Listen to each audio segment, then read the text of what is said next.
for over a century, the Salvation Army has been ringing the bell for their Red Kettle campaign. This year, no different, with bell ringers at many Bay Area grocery stores. Now, as you may know, Spectrum Bay News 9 teaming up with the Salvation Army, and your help is needed as well. We recently spoke with the Salvation Army commander to learn more about how you can give the Red Kettle campaign a very much needed boost. Joining me right now, we have Captain Andy Miller, the area commander of the Salvation Army of Tampa, Hillsborough County. Captain, good to see you. Good to see you. Thanks for having me. When you think about Christmas, how can you not think about the Red Kettle campaign, right? Yeah. That seems to be how it is, yeah. So let's start. Give me a little bit of history of the Red Kettle campaign. Where did it start? Yeah, so the Salvation Army has been ringing bells for over 100 years. Actually, it started in San Francisco. Well over 100 years ago, there was a Salvation Army officer like me named Captain McPhee, and he wanted to have a Christmas dinner. That was his goal. He wanted to raise enough money to feed hundreds of people on a Christmas day. Yeah. So he finally got out, and he got out right in front of the shipping yard on the San Francisco Bay, and in order to get everybody's attention, he started banging a pot. Really? And he banged that pot as loud as he could, and eventually he got enough money for that Christmas meal. Now, what eventually happened was they started to get a bell, and then the bell started to draw more attention, and it just kind of came all over the country, throughout the United States. The bells were synonymous with the Salvation Army, with people's spirit of giving, and it's just become a part of our culture, which is a wonderful way that God provided for the ministry of the Salvation Army through all of the change and dollar bills that comes in that sense. And the neat thing about Salvation Army, my first experience was a tornado went through near a hometown of mine when I was in high school, and the people that showed up, I mean, I'm not knocking Red Cross, but it was Salvation Army. I'd never heard of them before, and there they were feeding everybody there, and it was a remarkable experience. So that's exactly what our mission is, to preach the gospel of Jesus Christ and meet human needs in His name without discrimination. And so when people are suffering at a low point in their life, no matter if they're rich or poor, wherever they are, if a hurricane hits or a tornado hits, the Salvation Army is there. We've served over 1 million meals in the aftermath of Hurricane Irma. Oh my gosh. And even now, today, we have provided more than 500 nights of shelter last night here in the Tampa Bay area. That's also meeting human needs in Jesus' name, as our mission is. And so that's the way we facilitate that, even if it was you in a tornado or wherever it is. Yeah. The neat thing about the Salvation Army also as well is that even though the gospel message is very clear and stuff, you're still always there helping, and I don't like to use the word, you're not beating people over the head with the Bible per se. And that speaks so well for what your mission is. Well, that's a much easier way to proclaim that message, is if you don't beat somebody over the head with it. I don't think people respond very well to that. No, they don't. And we serve everybody, no matter what. We want to be there for people when they get to that low point, because we sense that that's what God has called us to do. And you know what? The way that I know that, too, is that we also are supported by our community in such a beautiful way. And the Kettles are such a wonderful expression of that. Now, a number of years ago, and I don't know whether this has changed or not, but some stores started shying away, and they wouldn't let you have the Kettles. So has that kind of gone away? Do you have good, solid locations, or do we still have some of that, in quotes, controversy, whatever? Well, I try not to get into that. You can get in that in your political hour. But for me, I just stick in here with the places that do less. Thankfully, we have great locations all around the area. Publix is wonderful. Walmart is wonderful. We have several malls that are open up to us. Winn-Dixie, these great locations.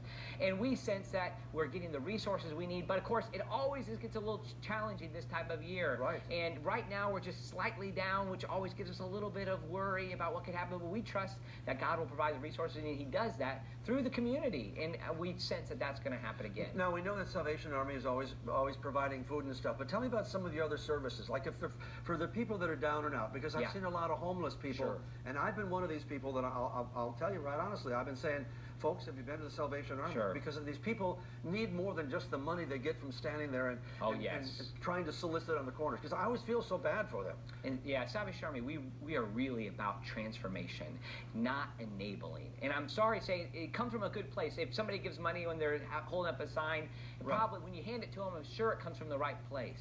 But ultimately, we don't want to enable people to stay on the street. Our goal is to take people from the street to their feet. And ultimately, I think we can do that while we invest in groups like the Salvation Army. Last night, again, 500 people stayed in a Salvation Army shelter in the Bay Area. So what we're able to do is really produce transformation through drug and alcohol rehabilitation. The rehab, let's talk about that. Oh, sure. Because that is a big deal, because with the opioid crisis, and we've seen it before, that the drug problem, and it hits these people so hard, and then it's hard to break out of that cycle. Yes, absolutely. It certainly is a challenge, and that's why we're in the Salvation Army. We're starting this new campaign called Fight for Good. Okay. And the whole idea is like taking the Army metaphor, the Army image, and using it to help direct people to see we can fight against this by coming around groups like the Salvation Army as we think the gospel can intersect here. And even if people reject that, they're not interested in that, we still want to serve people at their lowest point. Ultimately, we have experience in this area of helping people who are addicted to drugs and alcohol,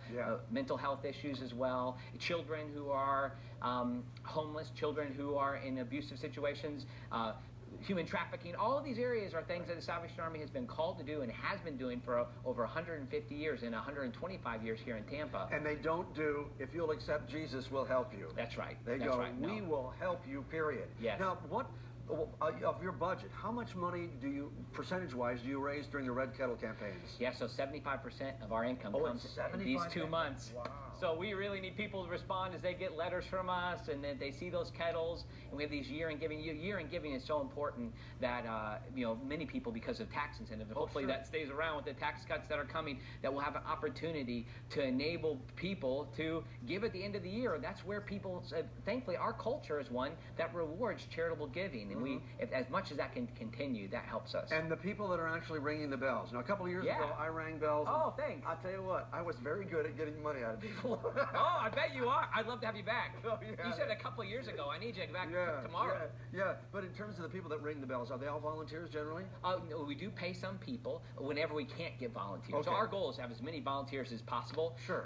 And the Tampa Advisory Board, interesting enough, they are dividing up into a North Tampa and South Tampa competition. And so they're going to be seeing who can raise the most money.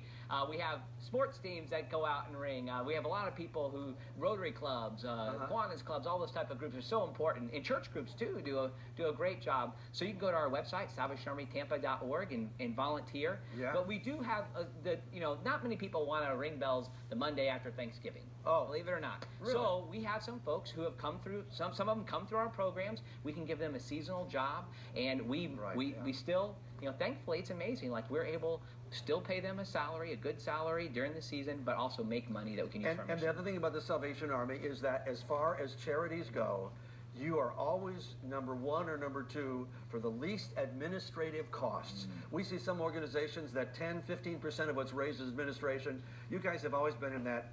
It's even less than 1%, isn't it? Generally, 2-3% is the most. Well, we try not to get into the contest. I know you keep trying to get me to say we're the best, but that's not my goal. I know you say that, but I mean it really is, and it's been rated that way by other agencies as well. So. Yeah, nationally we have a really high rating there, and we have external audits that come in to help us, come up with those figures that we present, and that certainly is a part of the appeal. And I can testify that because that means the Salvation Army officers, the executives, don't get paid as much. We're pastors or preachers, and so there's a sense that this is a calling that we do. We don't do it for a sense of making money. Yeah, I know you do. And Captain Miller, thank you so much, Salve Life. Folks, please donate to the Red Kettle organization. It goes to such a good cause. That's all I can say. And make it 5s, 10s, 20s. Yes, amen. Okay. Just my suggestion. Thanks so much. God bless you. Thank you.